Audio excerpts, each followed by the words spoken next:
ഇഷ്ടങ്ങൾ തഴുകിയാൽ കാമം തഴച്ചിടും. അനിഷ്ടങ്ങൾ പെരുകിയാൽ ക്രോധമായി മാറിടും. ഇഷ്ടങ്ങൾ തഴുകിയാൽ കാമം തഴച്ചിടും. അനിഷ്ടങ്ങൾ പെരുകിയാൽ ക്രോധമായി മാറിടും.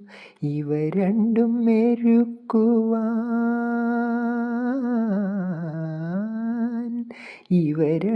മെരുക്കുവാൻ ഇഷ്ടാനിഷ്ടങ്ങളെ മിതമാക്കിയിടണം. മിതത്വം പ്രധാനം. കാമം, ക്രോധം, ലോഭം, ഭയം